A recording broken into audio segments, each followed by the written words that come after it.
अपने अंतःकरण और इस वातावरण दोनों को पवित्र करें। ओम भूर्भुवः स्वः तत्सवितुर्वरेण्यं भर्गो देवस्य धीमहि धियो यो नः प्रचोदयात्। ओम खं ब्रह्मा।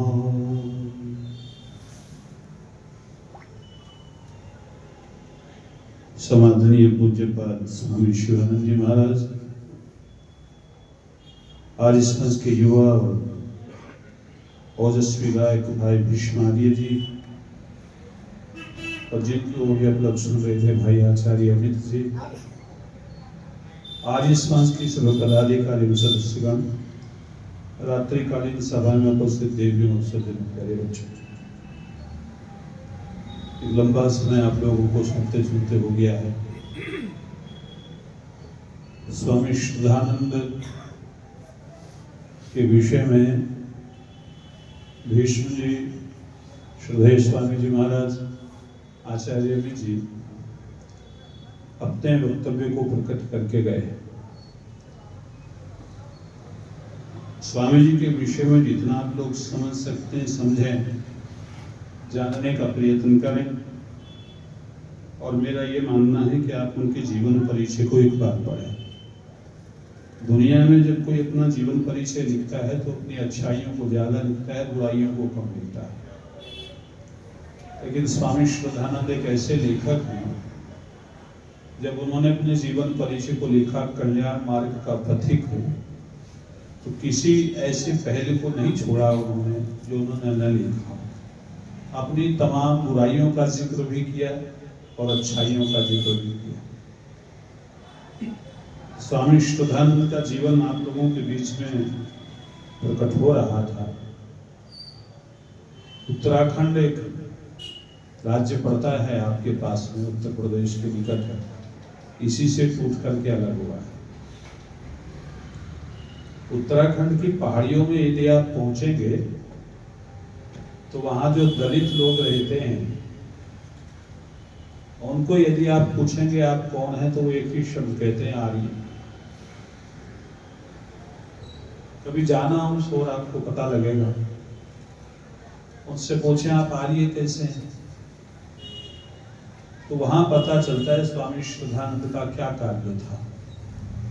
उत्तराखंड के 39 गांवों को यदि किसी ने शुद्ध किया और आर्य बनाया, तो ये महात्मा मुंशीराम का काम था। शुद्धि आंदोलन।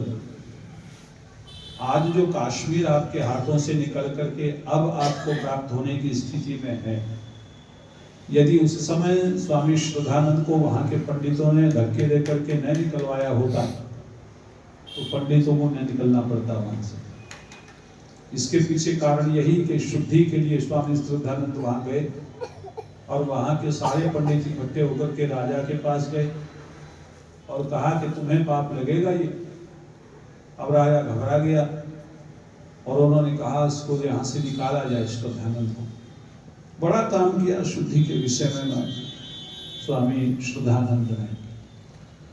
तो उनका जीवन अभी आप लोग सुन रहे थे, थोड़ी सी चर्चा आप लोगों ने सुनी। मैं केवल 2-4 बातें दूसरे विषय को लेकर के करूंगा, क्योंकि लगातार एक ही विषय भी ठीक नहीं होता। हमारे आर्य समाज के विद्वानों में ये बड़ा अच्छा एक गुण भी कह लीजिए कि एक व्यक्ति जो विषय दे देता है, सारे उसी के पीछे लग जाते हैं। और फिर जैसे सुई के नाके से निकलना होता है ना, सारे वहीं से निकलेंगे, यानी चलते रहेंगे, फिर उसी विषय पर चलते रहेंगे। थोड़ा सा स्वाद भी दूसरा लेना चाहिए। एक सब्जी 2 सब्जी यदि आपके पास में है तो दोनों का टेस्ट लो। एक आध खाओगे तो शायद टेस्ट आपका अच्छा नहीं रहेगा। थोड़ी सी चर्चा करेंगे। अभी आचार्य के विषय में बातें हो रही थी, राष्ट्र के विषय में बातें हो रही थी। श्रद्धेय स्वामी जी महाराज का अपना जो स्वाध्याय है इतिहास के विषय में, वो अतुलनीय है, औरों से कोई तुलना इनकी नहीं हो सकती है। कई पुस्तकें इन्होंने लिखी और वो तथ्य उजागर किए हैं जो हम कभी समझ नहीं पाते। लेकिन मेरा विषय इतिहास रहा नहीं कभी। मेरा विषय वेद आदि ग्रंथ हैं, उपनिषद हैं, कर्मकांड का क्षेत्र मेरा क्षेत्र रहा। तो आइए एक छोटा सा मंत्र लेकर के मैं अपने समय के अंतर्गत अपनी बात रखूंगा। जैसे अभी अमित जी कह रहे थे कि आचार्य कैसा होना चाहिए, बस अथर्ववेद का एक मंत्र है, उसे समझ लेंगे आपको आनंद आएगा। ऐसा नहीं कि आनंद नहीं आता। अभी ये बात मन में धारण मत करना कि संस्कृत का विद्वान कुछ नहीं जानता। कह रहे थे ना स्वामी जी को, जब उनके पिता ने कहा मुंशी राम के कि मैं एक बार प्रार्थना कर रहा हूँ, एक बार कह रहा हूँ, एक बार चले जा। अच्छा, मन में यही आया था जो कह रहे थे कि वो संस्कृत का जानने वाला व्यक्ति क्या विद्वान होगा, क्या बातें बताएगा। लेकिन एक बात आपको और स्मरण करा रहा हूँ कि जिस समय स्वामी यहाँ उस समय मुंशी राम पहुंचे तो मुंशी राम ये विचार करके गए थे कि पिताजी ने आग्रह किया है और मैं इनके आग्रह को टाल नहीं सकूंगा, आदेश है इनका, तो इसलिए थोड़ी देर वहां पीछे बैठ करके वापस आ जाऊंगा। कोई श्रद्धा नहीं थी महात्माओं में, श्रद्धानंद को कोई श्रद्धा नहीं। अब कहते हैं वो जाकर के पीछे इसलिए बैठे, व्यक्ति पीछे इसलिए बैठता है कि निकलने में सुविधा रहे। तो स्वामी श्रद्धानंद मुंशी राम थे, वो भी पीछे बैठे। लेकिन जब वो गए वहां तो उनको आश्चर्य हुआ एक, क्या कि बड़े बड़े पादरी जो इंग्लिश के विद्वान थे, जो बाइबल के विद्वान थे, उन्होंने देखा सारे पादरी एक लाइन में बैठे। तो उनका माथा ठनक गया तभी कि लेकिन मामला तो जरूर है कुछ ना कुछ। ये कोई ऐरा गहरा नथु खैरा महात्मा नहीं है, विद्वान है जिसको पादरी भी सुनने के लिए आ बैठा। कर्नल भी वहां बैठा हुआ था, कर्नल स्कॉट वहां बैठे हुए थे। उसने देखा कि ये सारे लोग जो विद्वान है ये बैठे हैं, कारण तो जरूर कुछ ना कुछ है। तो उसने कहा कि सुन करके ही जाऊंगा। और सुना तो इतना बढ़िया सुना फिर कि अगले दिन सबसे पहले आया और सबसे आगे बैठा हुआ। इसलिए याद रखना कि संस्कृत जानने वाला कुछ नहीं जानता, ये हमारी थोड़ी सी भ्रमित स्थिति हो गई है। आइए वेद हमें क्या आदेश देता है, ऋषि क्या लिखते हैं। वेद का पढ़ना, पढ़ाना और सुनना सुनाना सब आर्यों का परम धर्म है। यहाँ परम धर्म की बात कहते हैं, सुपरलेटिव डिग्री लगा करके वो कहते हैं कि परम धर्म है, इससे बढ़िया कोई धर्म नहीं है यदि आप वेद को सुने। तो मैं आचार्यों की बात आपके बीच में करूं। स्वामी शुद्धानंद जैसा आचार्य मिलना मुश्किल है। एक उदाहरण हमारे भाई ने दिया, अमित जी ने। आचार्य का काम ही यही होता है। तो वेद आचार्य के विषय में क्या कहता है, जहां आचार्य के विषय में कहता है वहां राजा के विषय में भी वेद कहता है, दोनों को विषय में रखता है। क्या कहता है, आचार्य ब्रह्मचारी, ब्रह्मचारी प्रजापति। आचार्य क्या होना चाहिए, ब्रह्मचारी होना चाहिए। और राजा को क्या होना चाहिए कि ब्रह्मचारी होना चाहिए। यदि वेद के इस मंत्र को देखें तो आज तो है आपका जो राजा है वो क्या है, बोलो, ब्रह्मचारी तो है। अविवाहित को क्या कहते हैं, ब्रह्मचारी। लेकिन इस ब्रह्मचारी से वेद का कोई समर्थन नहीं मिलता है, ध्यान देना।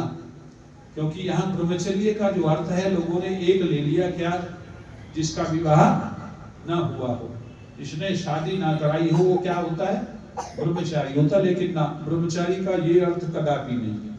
यदि ये अर्थ होता तो राम, दशरथ या अन्य बहुत से राजा लोग जो गृहस्थी थे वो राजा ना बनते वेद के आधार पर।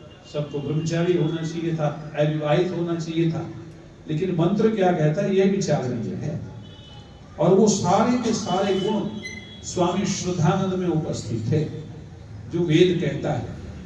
राजा को भी ब्रह्मचारी होना चाहिए और आचार्य को भी ब्रह्मचारी होना चाहिए। याद रखना, आज लोग अध्यापक कहते हैं, आज लोग टीचर कहते हैं, आज लोग सर कहते हैं। ये बहुत सीमित से शब्द हैं, कोई ज्यादा विशेष अर्थ नहीं रखते। जितना कि आचार्य शब्द विशेष है, इन शब्दों में विशेषता नहीं है। आचार्य शब्द क्या कहता है, जो सदाचार को ग्रहण करता है वो क्या कहलाता है, आचार्य कहलाता है। जिसके पास सदाचरण है, उसका आचरण बढ़िया है, तो ऐसे व्यक्ति को आचार्य की संज्ञा दी जाती है। तो यहाँ ब्रह्मचारी के लिए सुन ले आप क्या लिखा है, ब्रह्मचारी के 4 अर्थ होते हैं और आचार्य को उन गुणों से भूषित होना चाहिए। पहला गुण क्या है? ब्रह्म का अर्थ होता है ईश्वर। क्या अर्थ होता है ब्रह्म का? आप सब जानते हैं, ईश्वर।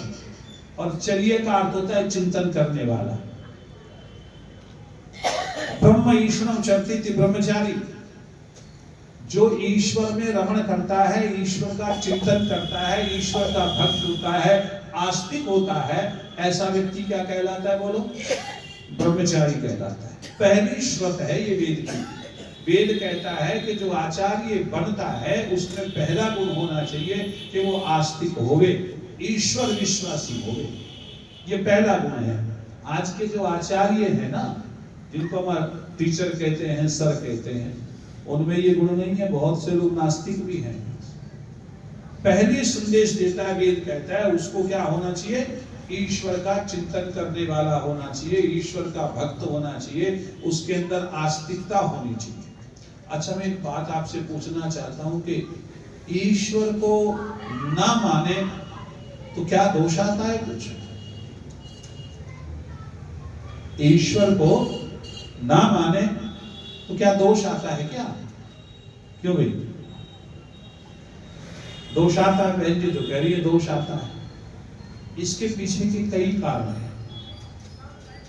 अगले प्रवचन में हम इस चीज को रखेंगे, जरा विचार करना।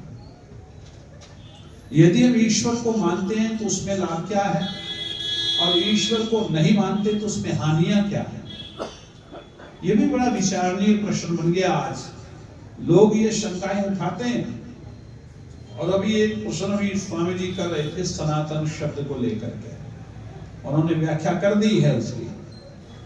बहुत पहले कुछ लोगों ने प्रश्नोत्तर शुरू किया अपने भाइयों से, यदि तुम कहते हो कि हमारा धर्म हिंदू है तो आप किसी भी दर्शन शास्त्र में या किसी रामायण आदि में, गीता आदि में शब्द दिखाओ, महाभारत आदि में दिखाओ, दर्शन शास्त्रों में दिखाओ, वेदों में दिखाओ।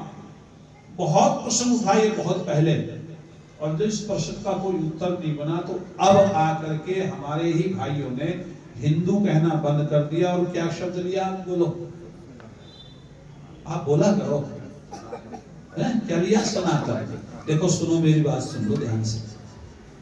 महात्मा बुद्ध प्रवचन कर रहे थे एक जगह, और ऐसे ही आप जैसे लोग सुन रहे थे। तो ठीक सामने एक उनके संत बैठे थे, इनके यहाँ भंते बोलते हैं, जो सन्यासी होते हैं उनको भंता कहते हैं। तो भंते भी बैठे थे नीचे, महात्मा बुद्ध प्रवचन कर रहे थे। तो एक भंते को नींद आ रही थी, ऊँघ आ रही थी, झटके ले रहा था, नींद के आगे बैठा था। तो वो नींद में था, तो महात्मा बुद्ध ने कहा, भंते, जी महाराज सो रहे हो? कि नहीं तो महाराज। अब नींद में आदमी झूठ जरूर बोलता है। किसी को बहुत नींद आ रही है कि नहीं, तो वो फिर सोया। महात्मा बुद्ध ने फिर कहा, भंते नींद आ रही है कि नहीं तो महाराज। तीसरी बार फिर वही स्थिति उसको तो बननी थी। अब महात्मा बुद्ध ने ये नहीं पूछा कि सो रहे हो क्या।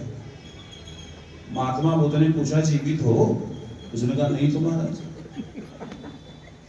तो कम से कम यदि आप हाँ ना करेंगे तो मुझे पता लगेगा मैं जीवितों को सुना रहा। ऐसे ही नहीं बैठे आप लोग। तो हम लोगों ने कहना क्या शुरू किया? बोलो, सनातन शब्द कह दिए। अच्छा, मैं आपको एक और विशेष बात बता रहा हूं। आपका धर्म सनातन नहीं। सनातन धर्म नाम से कोई दुनिया में धर्म नहीं। आप कहेंगे बड़ी अटपटी बात है, पहले तो स्वामी जी कह के गए हमारा धर्म सनातन। हाँ, आपका धर्म सनातन है, लेकिन सनातन धर्म नहीं। वाक्य को देखिएगा, पलटिएगा, विचार कीजिएगा। सनातन धर्म नहीं है। ये जो लोग चिल्ला चिल्ला करके विद्वान कह रहे हैं कि सनातन धर्म, ये शब्द गलत है। धर्म सनातन है, सनातन धर्म नहीं। कोई मुझसे पूछे, आचार्य जी आपका नाम क्या है, और मैं उसे कहूं 62 वर्ष। अच्छा, आप क्या कहेंगे? मूर्ख है, हमने नाम पूछा और क्या बता रहा है? आयु बता रहा है। तो मैं आपसे पूछूं आपका धर्म क्या है, आप कहीं सनातन, तो ये गलत उत्तर है। सनातन स्थिति है धर्म की। क्या है? स्थिति है धर्म की, ये उसका नाम नहीं है। अच्छा, यदि कोई पूछे आपका सनातन धर्म है कि हाँ जी, फिर उसका नाम क्या है? क्योंकि सनातन किसे कहते हैं? जो सदा से है, हमेशा से है। अच्छा, जो हमेशा से है उसका नाम क्या है? नहीं, सनातन तो हो गया, वो तो सदा से है। उसका नाम क्या है जो सदा से है? वैदिक धर्म। सत्य, सनातन, ये विशेषण लगेंगे इसके साथ में। सत्य भी है, सनातन भी है, लेकिन वो धर्म कौन सा है बोलो? वैदिक है। इसलिए यदि कोई आपसे पूछे कि आपका धर्म क्या है, तो आप सनातन मत बताना। सनातन तो उसकी स्थिति प्रकट करता है जो हमेशा से है। यदि कोई पूछे तो क्या बताना? वैदिक धर्म है जो सनातन है, ये कह सकते हैं। मेरा नाम वीरेंद्र शास्त्री है, लेकिन मैं कब से हूं? 62 वर्षों से पहुंचते हूं, ये स्थिति बनती है। लेकिन आज उन्होंने चिल्लाना शुरू कर दिया सनातन धर्म, तो ये क्या है? ये स्थिति विपरीत है। खैर, मैं उसी ओर आ जाता हूं, बीच में प्रश्न आ जाते हैं कि ब्रह्मचर्य यानी कि ईश्वर का चिंतन करने वाला होना चाहिए आचार्य को। यदि कोई आचार्य ईश्वर का चिंतन नहीं करता, नास्तिक परिस्थिति में पैदा हो जाता है, नास्तिक बन जाता है, तो ऐसा आचार्य के जो शिष्य होते हैं बोलो वो भी नास्तिक ही होते हैं। वो ईश्वर पर विश्वास न करने वाले बनते। इसलिए पहले शर्त वेद रखता है कि राजा को भी आस्तिक होना चाहिए, ईश्वर पर विश्वास करने वाला होना चाहिए। अच्छा, ईश्वर पर विश्वास करने की क्या परिस्थिति है? आप थोड़ा सा विचार करें, कितना विश्वास करना चाहिए ईश्वर पर? हम जितने लोग बैठे हैं ना, सारे कहेंगे हमें तो बड़ा विश्वास है। लेकिन जब हम दुख में आते हैं, आपत्ति में घिर जाते हैं, तो एक शब्द का प्रयोग करते हैं, प्रभु तू कहीं है तो सुन ले। करते हो नहीं करते हो? या तुम्हें पूरा विश्वास है कि वो है?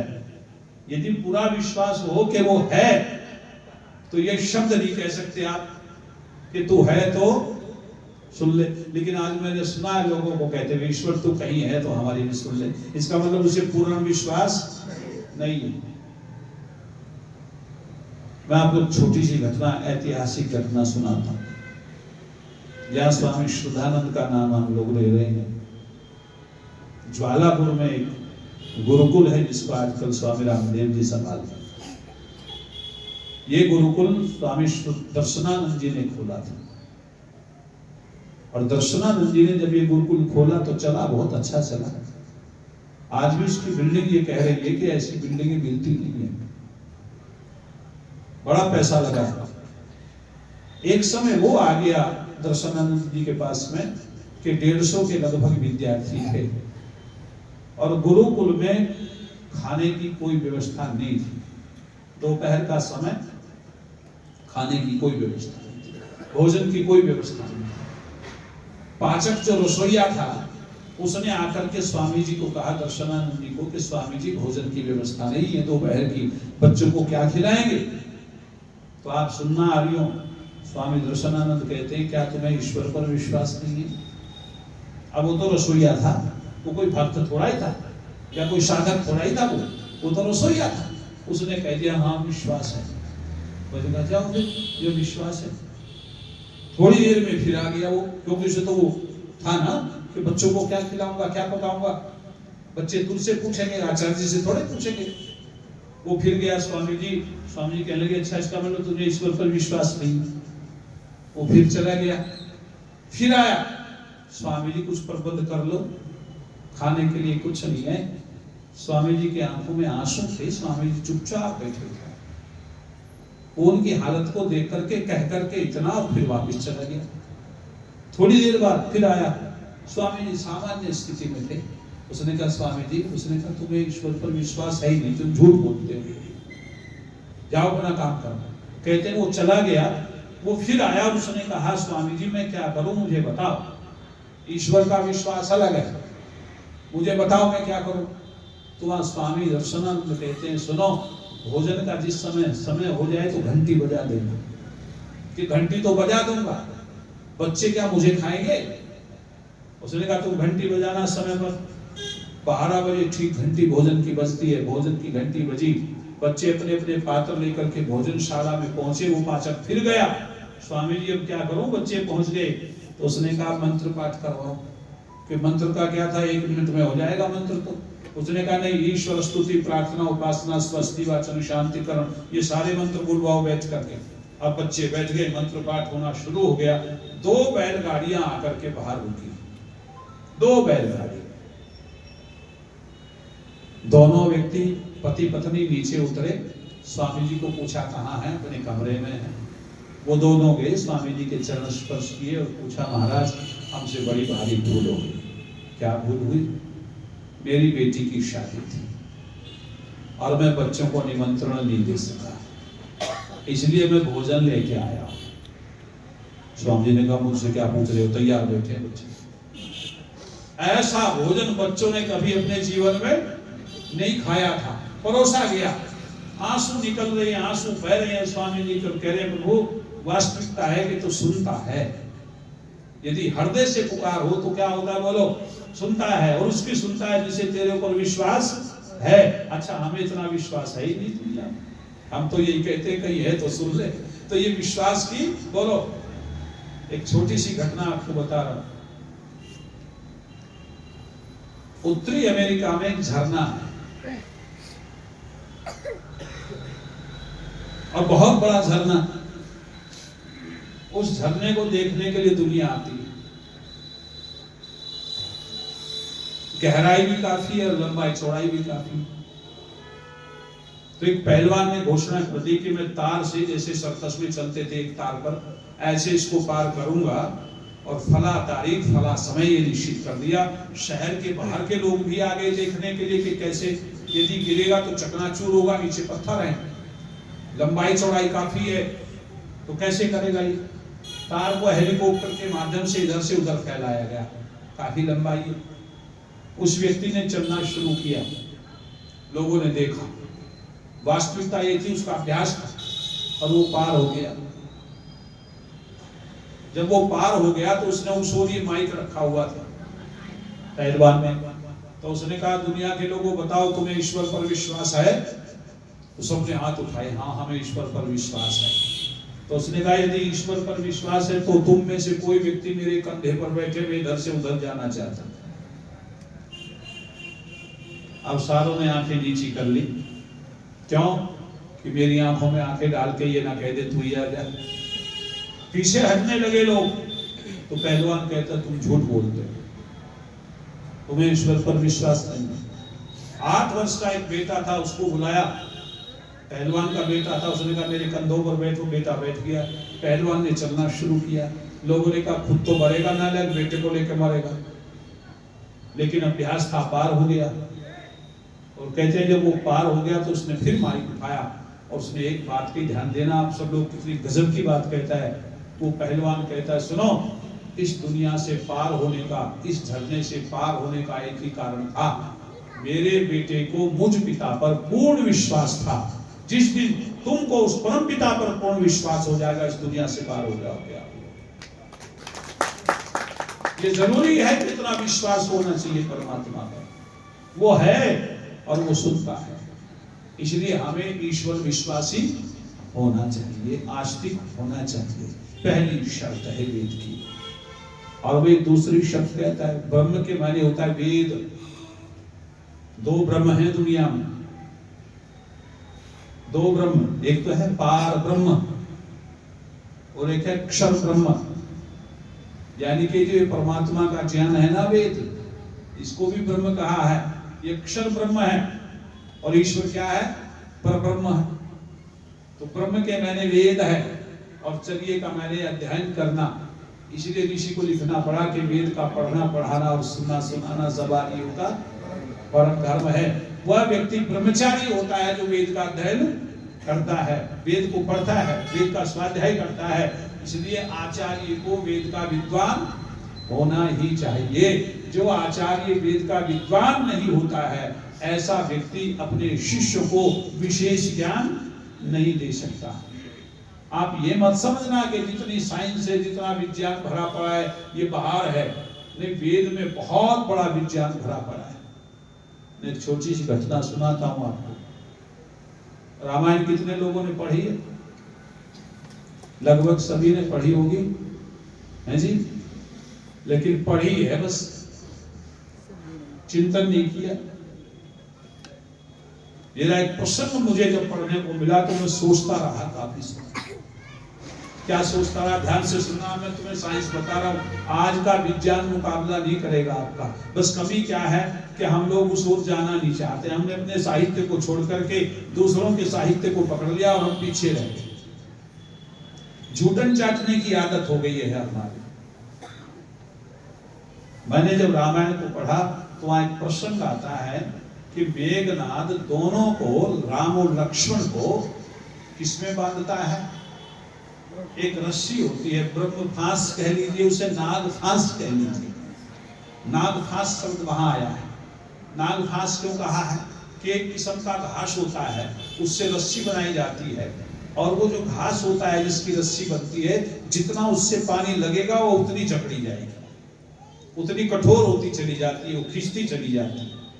ये उसका नाम नाग फांस रख दिया। जैसे नाग अपने आप को खींच लेता है, ऐसे ही वो रस्सी जितना पानी उसको लगेगा वो उतनी कठोर होती चली जाएगी, व्यक्ति बंधता चला जाएगा उसमें। अब जब बंधेगा तो पसीना आएगा, पसीना आएगा तो टच होगा वो उससे, और टच होगा तो वो और ज्यादा जकड़न पैदा करेगा।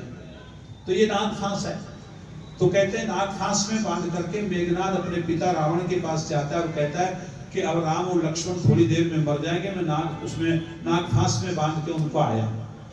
रावण अट्टहास करता है, हंसता है, और हंस करके कहता है कि त्रिजटा को बुलाओ। अब त्रिजटा को बुलाया गया। त्रिजटा वो थी जो कमांडर थी। किसकी कमांडर? जो राक्षसी सीता का पहरा देती थी उनकी कमांडर थी त्रिजटा। तो रावण कहता है त्रिजटा एक काम करो क्या, कि मेरा विमान लेके जाओ, सीता को बैठाओ और उसे दिखाओ कि दोनों मर गए हैं, और उसके पास कोई ऑप्शन नहीं बचेगा, फिर वो मुझसे विवाह कर देगी। अब त्रिजटा विमान को लेके जाती है। एक बात ये सिद्ध होती है यहाँ कि विमान उड़ाना पहले स्त्रियां जानती थी। पहली बात सिद्ध कर रहा हूं, यदि वो ना जानती होती तो त्रिजटा को ये ना कहा जाता, रावण ये कहना कहता मेरा पुष्पक विमान लेके जाओ, ये शब्द ना कहता। दूसरी बात कि इतनी ऊंचाई पर विमान को जरूर रखा होगा जहां कोई अस्त्र शस्त्र ना जा सके, और इतनी ऊंचाई पर रखने से एक कोई ऐसा यंत्र भी होगा जो नीचे देखने का काम कर सके, दूरदर्शन यंत्र जिसको आप लोग कहते हैं, दूरी को दर्शाता हो, निकट ले आता हो किसी को, तो वो यंत्र से देखती है, सीता को दिखाती है त्रिजटा कि जरा देखो दोनों मर गए हैं। अब वो हालात तो खराब थे ये दोनों के, बंधे पड़े थे। तो सीता रोने लगी उनको देख करके, और वो यंत्र लिया फिर उसने, त्रिजटा ने, उसने देखा, और त्रिजटा कहती है सीता रो मत। क्यों? क्योंकि ये भी जीवित है, मरे नहीं।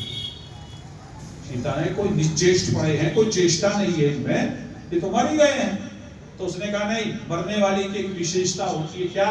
कि उसके चेहरे की कांति नष्ट हो जाती है। त्रिजटा बता रही है उसके चेहरे की कांति नष्ट हो जाती है, इसलिए हे सीते, इन दोनों के चेहरों की कांति अभी तक बनी हुई है। तो सीता कहती है माँ, उसको माँ कहकर के पुकारती थी त्रिजटा को कि माँ ये तो उस वंश के लोग हैं जिनमें मरने के बाद भी कांति बनी रहती है, ये तो ऐसे वंश के लोग हैं, इतना तप है इनका। तो त्रिजटा हंस करके कहती है अच्छा इस बात पर विश्वास नहीं तो दूसरी बात सुन ले। अब ये सुनना जरा गौर से। त्रिजटा कहती है सुनो सीते, एक विशेष बात तुम्हें बता रही हूं कि क्या, कि जिस विमान पर बैठ करके मैं और तुम आए हो, इस विमान की एक विशेषता है कि ये विधवा स्त्री को लेकर के नहीं उड़ता। पढ़ लेना वाल्मीकि रामायण।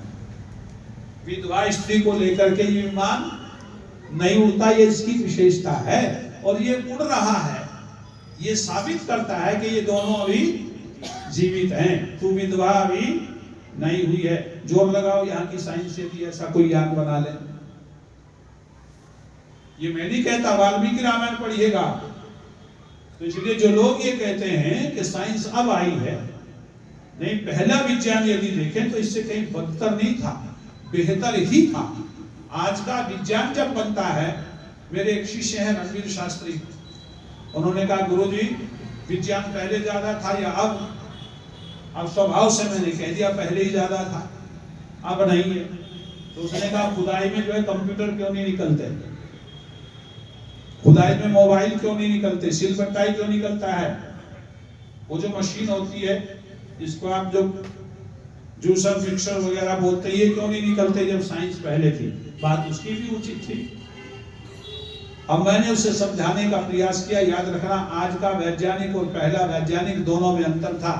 आज का वैज्ञानिक बनाने के बाद उसके दोषों को जानता है कि इसमें क्या दोष है और ये कितना नुकसान वातावरण को पहुंचाता है, लेकिन पहला वैज्ञानिक बनाने से पहले सोचता था, इसलिए ऐसी चीजों को उसने बनाया ही नहीं जो इस वातावरण को दूषित कर सके। ऐसा नहीं था कि वो जानते नहीं थे, जानते तो थे, लेकिन वो इतना भी जानते थे कि इस चीज को बनाने से वातावरण बोलो दूषित होगा, इसलिए वो उसका निर्माण नहीं करते थे। और आज का वैज्ञानिक मोबाइल बनाया, आप बता रहे हैं इसको यहाँ मत रखो, यहाँ मत रखो, ऐसे मत रखो, ये हो जाएगा, वो हो जाएगा। बनाने से पहले कोई व्यवस्था की नहीं की, इसलिए पहला विज्ञान ज्यादा बढ़ा हुआ है। इसीलिए ऋषि कहते हैं, वेद का आदेश है कि आचार्य को क्या होना चाहिए? वेद का विद्वान होना चाहिए। वेद का विद्वान यदि वो है तो उसके आचरण में किसी प्रकार की कोई कमी नहीं आती है। फिर अगली बात कहते हैं क्या? ब्रह्म की अर्थ होती है विद्या, और चलिए का अर्थ होता है प्राप्त करना। हमेशा याद रखना, जिंदगी में जब तक आपका जीवन है विद्या की प्राप्ति में लगे रहो। यदि आप पढ़े लिखे हो और अब भी आपको समय मिलता है तो जरूर पढ़ा करो। महर्षि याज्ञवल्क्य लिखते हैं कि स्वाध्याय प्रवचनाभ्याम मां प्रमदितव्यम, स्वाध्याय और प्रवचन में आलस्य नहीं करना है। यदि आप लोग स्वाध्याय करते हैं तो बहुत सी शंकाओं का समाधान स्वतः ही बोलो हो जाता है, कहीं दूसरे के पास जाने की आवश्यकता नहीं होती है। इसलिए स्वाध्याय किया करो बैठ करके। आज हिंदू पीछे क्यों है? मैं ये शब्द प्रयोग कर रहा हूँ, हालांकि करना नहीं चाहिए, लेकिन मैं इस शब्द को प्रयोग करके ये समझाना चाहता हूँ कि हमें कहां तक विचार करना है। इसने अपने सारे के सारे धार्मिक ग्रंथों को पढ़ना बंद कर दिया, ऐतिहासिक ग्रंथों को पढ़ना बंद कर दिया, तो फिर इसके पास किसी प्रश्न का उत्तर बोलो है ही नहीं। और जब इसके पास किसी प्रश्न का उत्तर नहीं होगा और दूसरे प्रश्न करेंगे तो तुम क्या उत्तर दोगे उसको? तुम्हारे पास कोई उत्तर नहीं है। कोई मुसलमान ऐसा नहीं है जो उर्दू से वाकिफ नहीं है, जो कुरान का तिलावत नहीं कर पाता है। बहुत कम लोग ऐसे होंगे जो कुरान की तिलावत नहीं कर पाते मुसलमान भाई। कोई ईसाई ऐसा नहीं है जो बाइबल न पढ़ता हो, उसे अपनी भाषा का ज्ञान ना हो। केवल हिंदू ही ऐसा है कि इसे संस्कृत का ज्ञान है नहीं, और इसका जितना साहित्य है वो किसमें है बोलो? संस्कृत में है सारा। और हमें संस्कृत का कोई ज्ञान है नहीं, हमें जो जैसा चाहता वैसे बहला फुसला लेता है। याद रखना इस बात को कि हमें विद्या की प्राप्ति में मृत्यु पर्यंत लगे रहना चाहिए, जितना भी हो सके। गीता का स्वाध्याय करें आप, वेद का स्वाध्याय करें, और भी कुछ आपसे नहीं होता तो उपनिषदों को पढ़ें। उपनिषदों में कहानी दे करके समझाने का प्रयत्न किया गया। दुनिया की सबसे उत्तम पुस्तक मानी जाती है उपनिषद, और उपनिषद का अर्थ भी यही होता है, उप मैंने समीप, नी मैंने उसके, शद मैंने बैठना। किसके समीप? परमात्मा के समीप। वो परमात्मा की समीपता, उसकी निकटता पैदा करता है, आप श्रद्धा पैदा करता है उसमें। इसलिए उपनिषदों को पढ़ो, और कुछ नहीं पढ़ सकते तो उपनिषद पढ़ लो। आपके पास थोड़ा साहित्य है क्या? इतना किसी के पास नहीं है, इतना आपके पास है, लेकिन हम पढ़ना नहीं चाहते। सत्यार्थ प्रकाश जैसा ग्रंथ दुनिया में मिलना बड़ा मुश्किल है। दयानंद सा खिला कहीं कोई गुलाब नहीं, सत्यार्थ के बराबर जहां में कोई किताब नहीं। इनके पास है हर बात का जवाब मौजूद, लेकिन इनकी बात का कहीं कोई जवाब नहीं। जो हमारे पास है वो किसी के पास नहीं है। ध्यान रखना, आप सौभाग्यशाली हैं। दुनिया का वो ग्रंथ जिसको वेद कहते हैं वो केवल आपके पास है, दुनिया में और किसी के पास नहीं है। क्यों? कि जिसमें विज्ञान और धर्म दोनों साथ साथ चलते हैं। धर्म है तो विज्ञान है, और विज्ञान है तो बोलो धर्म है। जहां विज्ञान धर्म का साथ छोड़ देगा तो वो विज्ञान दुनिया के विनाश के लिए तैयार हो जाएगा, और जहां धर्म विज्ञान का साथ छोड़ देगा वो धर्म दुनिया के विनाश का कारण बनेगा। इसलिए दोनों एक दूसरे के सानिध्य में रहते हैं, एक दूसरे के। और ये केवल किसमें है? ये कुरान शरीफ में नहीं है। कुरान में विज्ञान की कोई परिभाषा नहीं है, बाइबल में विज्ञान की कोई परिभाषा नहीं है, वेद में है। आप विचार करके देखना, कुरान को भी पढ़ना, बाइबल को भी पढ़ना और फिर इसमें अंतर देखना करके कहां कितना अंतर है। तो इसलिए कहा कि विद्या के अर्जन में लगे रहना चाहिए, विद्या की प्राप्ति में। बोलो, राजा को भी विद्या की प्राप्ति में लगा रहना चाहिए और आचार्य को भी ये सोचना नहीं चाहिए कि मैं किसी चीज में पूर्ण हो गया। अभी हम बैठे थे, आचार्य जी बैठे थे, तो आचार्य जी कह रहे थे गुरु जी कुछ शब्द ऐसे हैं इंग्लिश में जो ऐसा लगता है जैसे हिंदी से गए हों। अब ये जो मास्टर शब्द है ना, मास्टर, ये हिंदी का शब्द है, प्रयोग किसमें होता है? इंग्लिश में। थोड़ा सा अंतर आ गया। क्या हो गया? महास्तर। जिसका जिस विषय में स्तर ऊंचा होता है वो उसका मास्टर होता है। यानी कि ऐसे शब्दों का प्रयोग होता है। यदि आप विद्या की प्राप्ति करना चाहते हैं तो हमें ये चीजें देखनी पड़ेगी और हमारा ज्ञान बढ़ेगा, नॉलेज बढ़ेगी। तो इसलिए जो व्यक्ति राजा हो चाहे आचार्य हो, यदि वो विद्या को प्राप्त करना बंद कर देगा कि मुझे पूर्णता प्राप्त हो गई है, तो ऐसा व्यक्ति मात खा जाता है, क्योंकि विद्या कभी पूर्ण नहीं होती है। हमेशा याद रखना चाहिए उसको। अब एक मोटी भाषा है, लोकल भाषा हमारे यहाँ की, कहते हैं पान सड़े घोड़ा अड़े विद्या विसर हो जाए और चूल्हे में रोटी जले, बोलो कौन उपाय। इनका उपाय एक ही है सबका, चार चीजें हैं और चारों का उपाय एक ही है। पान सड़े, पनवाड़ी जो है यदि पान पानी में डाल के रखता है सड़ जाएगा वो। क्यों? यदि इसको हाथ नहीं मारेगा, फेरेगा नहीं, जी इसको फेरेगा नहीं तो क्या करेगा? वो सड़ जाएगा। अच्छा, घोड़ा भी अड़ियल हो जाता है यदि खूंटे पे बंधा रहे तो उसको रोज फेरना पड़ेगा, रोज घुमाना पड़ेगा, तब जाकर के घोड़ा ठीक रहेगा। अच्छा, विद्या भी चली जाती है जिसको दोहराएंगे नहीं, और चूल्हे में रोटी जल जाती है कि माताएं उसको दोहराएंगी नहीं, फेरेंगी नहीं। तो ये जो फेरना है ये विद्या की प्राप्ति में विशेष है। मैं कितना भी बड़ा विद्वान हो जाऊं फिर भी मुझे क्या करना है? बोलो, पढ़ना पड़ेगा। मनु महाराज एक बात कहते हैं, संन्यसेत सर्वकर्माणि वेद में कम न संन्यसेत, वेद संन्यसात शूद्रः तस्मात् वेदम न संन्यसेत। आप दुनिया के सारे कर्मों को तिलांजलि दे दें, लेकिन पढ़ना पढ़ाना वेद का ना छोड़ें। जिस दिन यदि सन्यासी भी वेद का पढ़ना पढ़ाना बंद कर देगा तो वो शूद्र की श्रेणी में आ जाएगा। इसलिए पढ़ने के लिए विशेष बातें कही गई हैं। याज्ञवल्क्य के कहता है, यदि आप इतर फुले लगा करके, शंख लगा करके, डल्लर के गद्दों पर लेट करके और आप पढ़ रहे हैं, स्वाध्याय कर रहे हैं, तो भी आप तप कर रहे हैं। ये शब्द हैं, वो भी तप है। तो इसलिए विद्या की प्राप्ति में हमें बोलो लगे रहना चाहिए। आचार्य को भी विद्या की प्राप्ति करते रहना चाहिए और राजा को भी विद्या की प्राप्ति में लगे रहना चाहिए। ये दोनों यदि विद्या प्राप्त करना बंद कर देंगे तो ये भी एक न एक दिन स्थिर हो जाएंगे, एक जगह आ जाएंगे, आगे नहीं बढ़ेंगे, उन्नति नहीं करेंगे। और अगली बात जो ब्रह्म का अर्थ होता है शक्ति, और चर्य का अर्थ होता है प्राप्त करना। शक्ति को प्राप्त करो। शक्तिहीन व्यक्ति दुनिया में कुछ भी बोलो नहीं कर सकता। बिना शक्ति के परमात्मा भी प्राप्त नहीं होता। न अयम आत्मा बलहीन न लभ्य। ये जो आत्मा है यानी कि परमात्मा, ये बलहीन व्यक्ति को प्राप्त नहीं होती। जो बलहीन है, यदि उसमें बैठने की क्षमता नहीं है, रोगी है, तो ऐसा व्यक्ति क्या चिंतन करेगा? उसका चिंतन तो सारा रोग में रहेगा। तो इसलिए बल होना जरूरी है, विद्या के लिए भी, धन के लिए भी, ईश्वर के लिए भी। हमारे शरीर में बल होना जरूरी है। इसलिए महर्षि दयानंद क्या कहते हैं?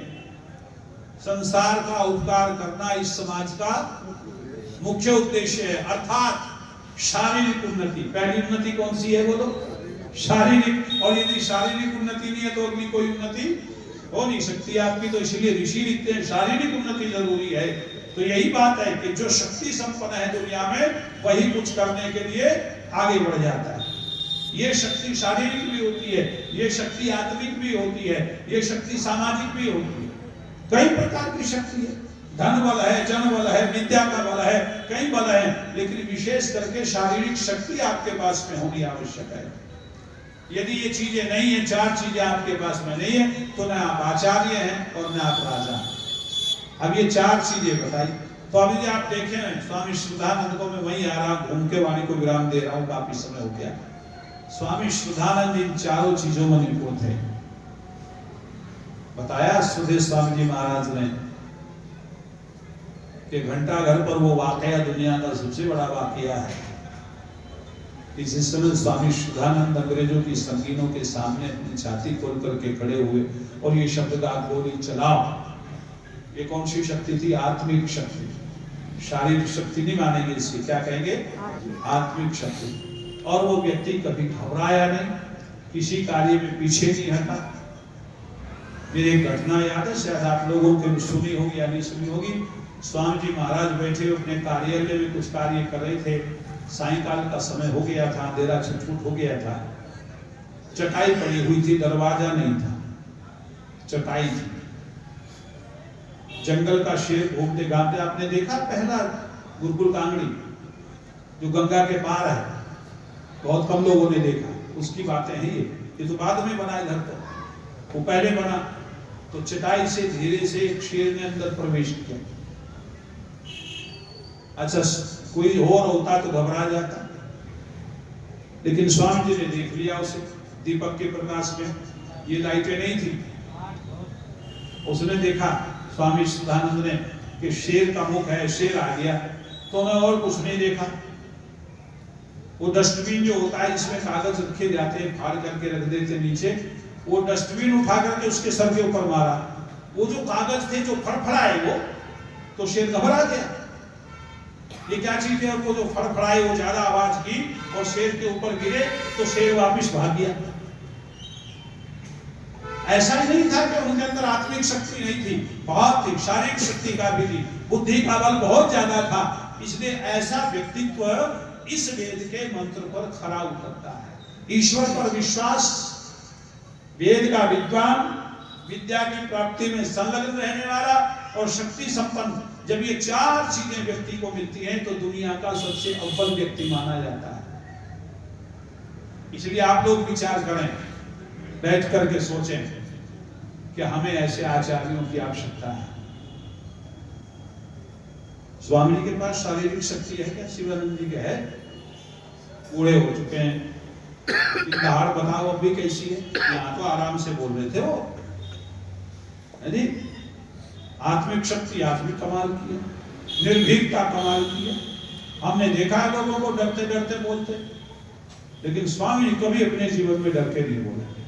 ये होती आत्मिक शक्ति। इसलिए जरूरी हो जाता है कि हम लोग जब तक ईश्वर के भक्त नहीं बनेंगे, वेद के विद्वान नहीं बनेंगे, विद्या की प्राप्ति में नहीं लगेंगे और शक्ति संपन्न नहीं होंगे, तो वेद का प्रचार बोलो हो नहीं सकता। ऐसा व्यक्ति जो कमजोर दिल का हो, वो वेद का प्रचार बोलो नहीं कर सकता। ऐसा व्यक्ति जो विद्या से हीन हो, वेद का प्रचार नहीं कर सकता। इसलिए ये चीजें सारी होनी चाहिए, आचार्यों के अंदर भी और राजा के अंदर भी। ये सारी चीजें स्वामी शुद्धानंद में उपस्थित थी।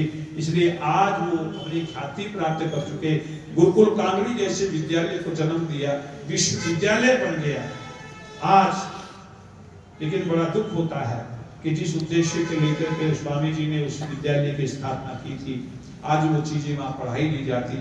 मैंने जब देखा कि वेद विभाग में कुल 4 बच्चे पढ़ रहे हैं, वेद विभाग में 4 बच्चे हैं जो वेद पढ़ रहे हैं, और विभागों में लाइन लगी हुई है, लेकिन वेद विभाग में कोई संख्या ज्यादा नहीं है। बड़ा भय सा लगता है कि आने वाले समय में स्थिति क्या बनेगी। तो आइए हम सब लोग जितने बैठे हैं प्रयास करें अपने जीवन में कि हम अपने बच्चों को जहां और विद्वान बना रहे हैं और विषयों में प्रवीणता दे रहे हैं, वेद के विषय में भी प्रवीणता दे, वेद का विद्वान भी उनको बनाए। अपने घरों को गुरुकुल बना लो, ये सबसे बढ़िया व्यवस्था है। विद्वान आए तो उनसे पूछो, अपने आप से पूछो। अब तो ये आपके पास में हो गया है, इससे पूछो, इसमें क्या नहीं है। अपने घरों को गुरुकुल की व्यवस्था दो, वहां ऐसी जो है टाइम टेबल पैदा करो जिससे कि हमारा बच्चा ठीक समय से उठे, ठीक समय से जागे, ठीक समय से वो कार्य करने में प्रवीणता हासिल करे। ये चीजें जब हो जाएंगी तो आपके घर को गुरुकुल बनते देखने लगेगी, मंदिर बन जाएगा और वहां की व्यवस्थाएं अच्छी होंगी, वेद के विद्वान भी पैदा होंगे और हमारा कार्य भी आगे बढ़ेगा। स्वामी शुद्धानंद कहीं और से नहीं आने वाले, स्वामी दयानंद कहीं और से नहीं आने वाले, वो यहीं से पैदा हुए और आगे भी बोलो हमारे घरों से ये चीजें निकलेगी, कहीं किसी और से भी निकलने वाली ये चीजें। इसलिए स्वामी शुद्धानंद को तो जितना पड़े। मैं तो एक बात कहा करता हूँ, पता नहीं आप लोग मेरी बात से सहमत होंगे नहीं होंगे, जिस व्यक्ति को जानना चाहते हो उसका जीवन परिचय, मैं काफी जगह कह चुका हूं इस बात को कि सत्यार्थ प्रकाश पढ़ना तो करो बंद उस दिन के लिए, और स्वामी जी को पढ़ो पहले बैठ करके महर्षि को, क्योंकि जब तक तुम महर्षि दयानंद को नहीं पढ़ोगे तो उसके मंतव्यों को नहीं जान पाओगे। तो उनके सिद्धांत क्या थे, वो क्या चाहते थे, आपने उनकी जीवनी तो पढ़ी नहीं, फिर कैसे पता लगेगा। और यदि उनको पता लगाना चाहते हो तो पहले महर्षि दयानंद का जीवन परिचय पढ़ो, उसके बाद सत्यार्थ प्रकाश समझ में आ जाएगा। बहुत से लोगों को देखा है हमने, मैंने कहा सत्यार्थ प्रकाश पढ़ा, क्योंकि यहाँ देखा तो था, वो तो समझ में ही नहीं आता, समझ में नहीं आता। पहला पृष्ठ खोलेंगे, जो प्रथम समुल्लास है वो सारा व्याकरण से भरा पड़ा है, क्यों नहीं, व्याकरण का विद्वान ही समझेगा। अच्छा, आम आदमी क्या समझेगा, उसे खोल करके रख देगा, ये तो समझ में नहीं आता। इसलिए मैंने एक नियम बनाया, विद्वानों ने भी बनाए, कि सबसे पहले आप बताना, यदि किसी को सत्यार्थ प्रकाश दो आर्य समाज के लोगों, तो उसको पहले नियम बताओ, लिख करके दो ऊपर उसके ऊपर, कि सबसे पहले 11वां समुल्लास पढ़ो, फिर 12वां, फिर 13वां, फिर 14वां, और फिर बाद में वापिस हो जाओ 10वां, 9वां, 8वां, 7वां, 6वां, 5वां, 4था, तीसरा, दूसरा, और ये बाद में पढ़े। ये नियम इसका बना देंगे तो उसकी समझ में आ जाएगा। तो आज लिए आइए विद्या को प्राप्त करें, हम लोग आर्य समाज की उन्नति के लिए अपने आप को तैयार करें, दूसरों को तैयार करें, वेद के प्रति श्रद्धा प्रकट करें। स्वामी श्रद्धानंद ने अपना नाम इसलिए रखा था श्रद्धानंद। यदि जिस पंडित लेखराम का जीवन चरित्र किया, ये लगा चित्र आपने, एक घटना मेरे याद है, स्वामी तो बहुत घटनाएं जानते हैं, हमारे तो याद नहीं रहती, उनकी तो तारीखें भी याद है स्वामी की, तो हमारा विषय कुछ और है, उनका विषय कुछ और है। कहते दोनों ट्रेन में सफर कर रहे थे, स्वामी श्रद्धानंद और पंडित लेखराम, तो संध्या का समय हो गया। अब पंडित लेखराम ने आलती पालती लगाई और संध्या शुरू कर दी। श्रद्धानंद जी देखते रहे, जब वो संध्या करके उठ लिए, मंत्र पाठ हो गया, तो स्वामी श्रद्धानंद हंसकर कहने लगे, हो गई पेशावरी संध्या। पेशावर के थे ना, इसलिए उन्होंने कहा पेशावरी संध्या हो गई। उसने कहा इसका मतलब क्या है, कि ना हाथ धोया, ना पैर धोया, ना मुंह धोया, और तुम संध्या में बैठ गए। तो पंडित लेखराम गजब का उत्तर देते हैं, वो कहते हैं, सुनो श्रद्धानंद, संध्या करना धर्म है, हाथ पैर धोना कर्म है, कर्म भले ही छूट जाए, धर्म नहीं छूटना चाहिए। क्या कर्म भले ही छूट जाए, लेकिन धर्म नहीं छूटना चाहिए।